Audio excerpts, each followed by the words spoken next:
मैं भारत का PM series के 9वें एपिसोड में पीवी नरसिम्हा राव के प्रधानमंत्री बनने की कहानी और उनसे जुड़े किस्से के बारे में आपको आज इस वीडियो में बताने वाला हूं। पीएम सीरीज के एक से मैंने चालू करी हैं और मैंने इससे पहले वाले वीडियो आप चैनल में जाकर देख सकते हैं या फिर इस वीडियो के नीचे डिस्क्रिप्शन में लिंक है, उसको क्लिक करके देख सकते हैं। 1991 में लोकसभा चुनाव से पहले राजीव गांधी अपने दिल्ली वाले दफ्तर में बैठे थे। उनके सचिव विसेंट जॉर्ज ने अंदर आकर कहा, बाहर नरसिम्हा राव काफ़ी देर से इंतज़ार कर रहे हैं। थोड़ी देर में नरसिम्हा राव कमरे में आए और राजीव उनसे मुखातिब हुए, आप बूढ़े हो गए हैं, मेरे ख्याल से आपको इस बार चुनाव नहीं लड़ना चाहिए। उम्र के 70 वसंत देख चुके नरसिम्हा राव आंध्र प्रदेश के मुख्यमंत्री रह चुके थे। केंद्र की पिछली सरकार में गृह मंत्री, रक्षा मंत्री और विदेश मंत्री का जिम्मा भी संभाल चुके थे। पूर्व विदेश मंत्री नटवर सिंह कहते हैं, राजीव ने दरकिनार किया तो नरसिम्हा काफ़ी आहत हुए। चूंकि वो ज़्यादा बोलते नहीं थे, इसलिए उन्होंने राजनीति छोड़कर चुपचाप हैदराबाद वापस जाने की तैयारी शुरू कर दी। कोई हाय तौबा नहीं मचाई। मार्च 1991 में उन्होंने अपनी किताबों के 45 कार्टन हैदराबाद भिजवा दिए। इसी दौरान ज्योतिष का शौक रखने वाले एक वरिष्ठ अधिकारी ने राव से कहा था, मुझे लगता है कि आपका भाग्य बदलने वाला है, कुछ महीने और रुक जाइए वरना वापस दिल्ली लौटना पड़ेगा। दुर्भाग्य से 21 मई 1991 को राजीव गांधी की हत्या हो गई और तमाम उतार चढ़ाव के बाद रिटायरमेंट की तैयारी कर चुके नरसिम्हा राव देश के प्रधानमंत्री बने। शरद पवार के पीएम बनने का हल्ला था ही इस देश में, लेकिन पीवी नरसिम्हा राव ने बाजी मारी। राजीव गांधी की हत्या के बाद आए लोकसभा नतीजों में कांग्रेस ने 232 सीटें जीती थी। सोनिया गांधी राजनीति में आने से इनकार कर चुकी थी। बड़ा सवाल था कि कांग्रेस किसे अपना प्रधानमंत्री चुनेगी। 17 जून के टाइम्स ऑफ इंडिया में महाराष्ट्र के सीएम और तब कांग्रेसी नेता शरद पवार के हवाले से खबर छपी कि महाराष्ट्र के सांसद तय करेंगे कि दिल्ली में देश का नेतृत्व कौन करेगा। 18 जून को फिर शरद पवार को पीएम प्रेजेंट करने वाली खबर छपी। महाराष्ट्र से दिल्ली तक के चर्चा थी कि शरद पवार ही पीएम पद के लिए सूटेबल बॉय हैं। पीवी के पुराने दोस्त और लेखक संजय बारू अपनी एक किताब 1991 how PV Narasimha Rao made history में लिखते हैं, 20 जून को मैं पीवी नरसिम्हा राव के सरकारी बंगले पर गया। पीवी के पर्सनल सेक्रेटरी राम खांडेकर मुझे पीवी के लिविंग रूम में ले गए। पीवी कॉटन की लुंगी और बनियान पहने हुए कांग्रेस के भगवत झा आज़ाद और कीर्ति आज़ाद से चर्चा कर रहे थे। मैंने बैठते ही टाइम ऑफ इंडिया की उन खबरों को लेकर सवाल दागा कि क्या शरद पवार पीएम बन रहे हैं। पीवी बोले, टाइम्स ऑफ इंडिया के एडिटर दिलीप पड़गांवकर, राजदीप सरदेसाई सब महाराष्ट्र के हैं, इसलिए अपने आदमी को बढ़ा रहे हैं, चढ़ा रहे हैं, लेकिन असल में दिल्ली में शरद पवार की कोई हवा नहीं है। पूर्व विदेश मंत्री नटवर सिंह अपनी किताब one life is not enough में लिखते हैं कि 10 जनपथ में सोनिया गांधी ने अपने सलाहकार पीएन हक्सर से पूछा कि कांग्रेस की तरफ से पीएम बनने के लिए कौन सबसे ज़्यादा काबिल है। तब हक्सर ने कहा कि वरिष्ठता के अनुसार तो उपराष्ट्रपति शंकर दयाल शर्मा पीएम पद के लिए परफेक्ट है, लेकिन नटवर बताते हैं, मुझे और अरुणा आसफ अली को जिम्मेदारी दी गई कि हम शंकर दयाल शर्मा से बात करें, क्या वो इस जिम्मेदारी के लिए तैयार हैं।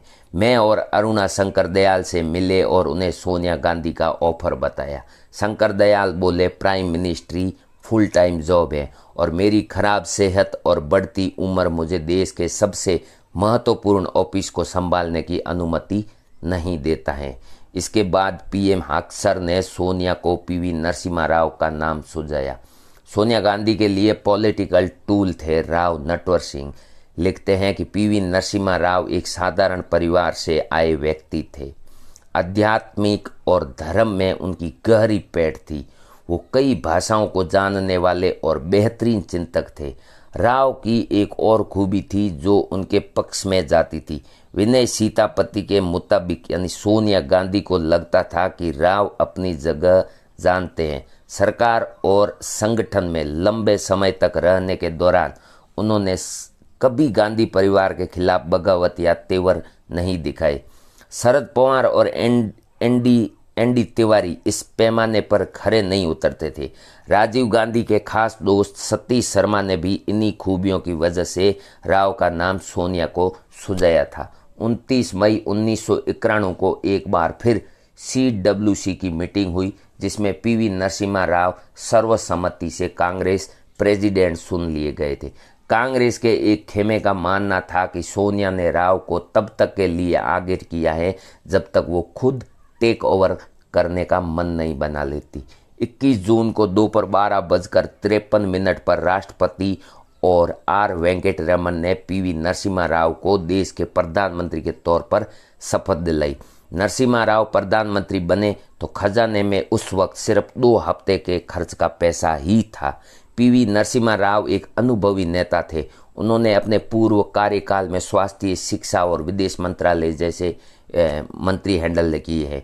वित्त का उन्हें कम अनुभव था। PM पद की शपथ लेने से एक दिन पहले 20 जून को 1991 की शाम को कैबिनेट सेक्रेटरी नरेश चंद्र नरसिम्हा राव से मिले। पहली मुलाकात में नरेंद्र चंद्र ने उन्हें 8 पेज वाली फाइल दी।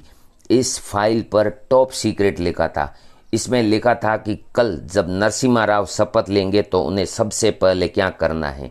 PV ने जब वो फाइल पढ़ी तो उनके होश उड़ गए। उसे देखते ही उन्होंने नरेश चंद्र से पूछा, क्या देश की इकोनॉमी इतनी खराब हो चुकी है? नरेश बोले, नहीं सर, इससे भी ज़्यादा खराब हो चुकी है।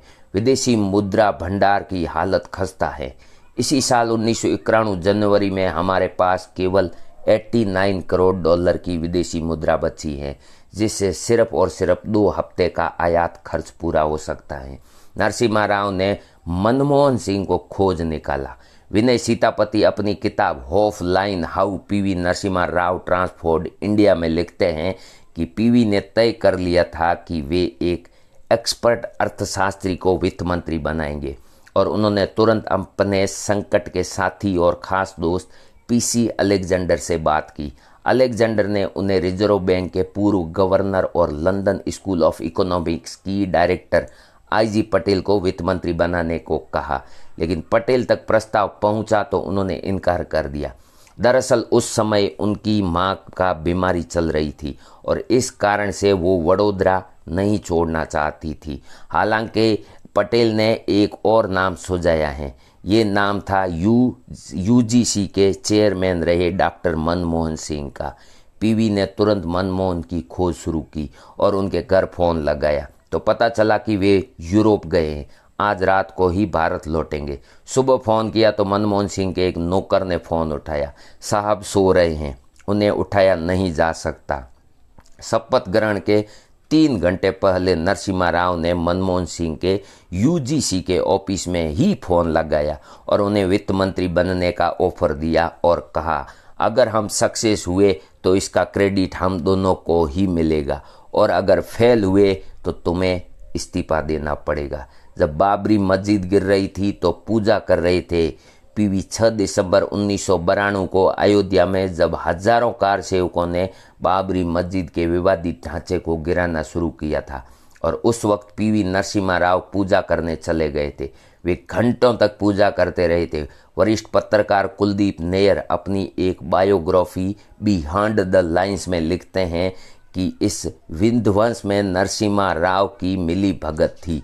जब कार सेवक ढांचा गिराने लगे तो PV पूजा पाठ करने लगे और जब ढांचा पूरी तरह गिर गया तभी वे पूजा से उठे।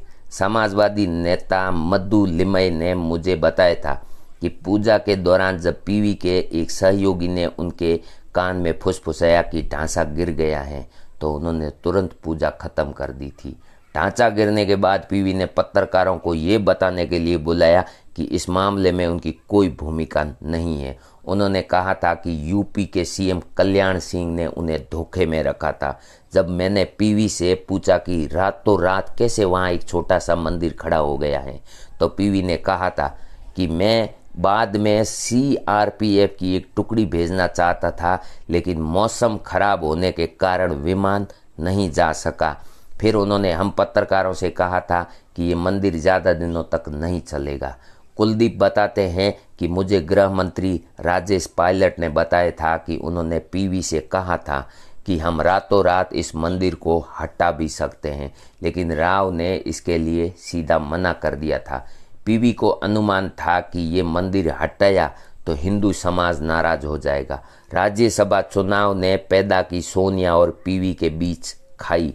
राव के पीएम बनने के कुछ महीनों बाद सोनिया गांधी को लगने लगा कि नरसिम्हा राव नेहरू गांधी परिवार को महत्व का लगातार नहीं सुनवाई कर रहे हैं। वरिष्ठ पत्रकार रशीद किदवई अपनी किताब भारत के प्रधानमंत्री में लिखते हैं, जनवरी 1992 में राज्यसभा चुनाव ने सोनिया गांधी और पीवी नरसिम्हा राव के बीच की खाई को गहरा कर दिया।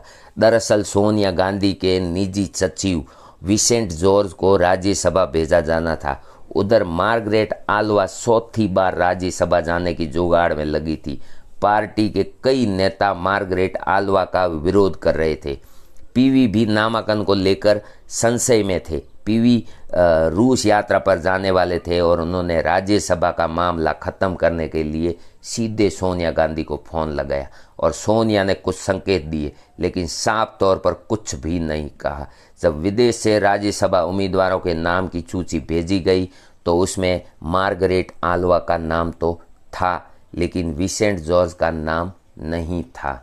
इसके बाद सोनिया और नरसिम्हा राव में खाई और बढ़ती गई। ये तल्खी इतनी बड़ी कि 2004 में जब नरसिम्हा राव का निधन हुआ तो उनका अंतिम संस्कार दिल्ली में नहीं होने दिया गया।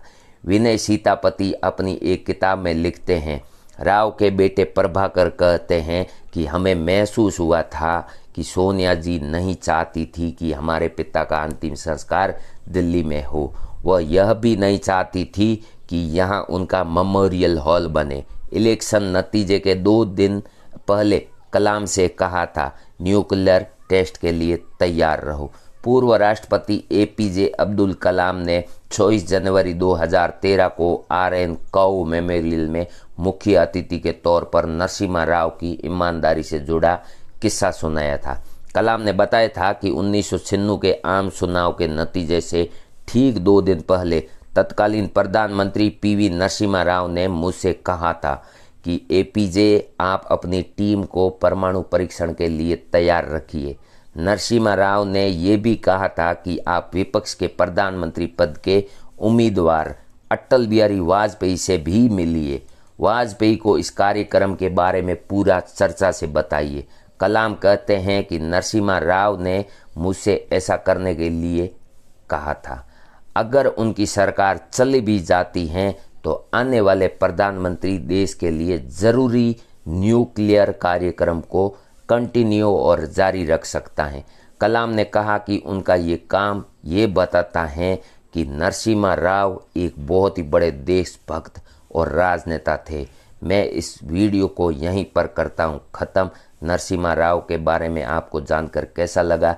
वीडियो अगर अच्छा लगा तो लाइक करके इस चैनल को सब्सक्राइब करें, सपोर्ट करें। और अगर 1 से लेके बाकी वाले एपिसोड देखने हैं तो आप चैनल में जाके देख सकते हैं या फिर डिस्क्रिप्शन में लिंक है, उस लिंक को क्लिक करके देख सकते हैं। बहुत बहुत धन्यवाद।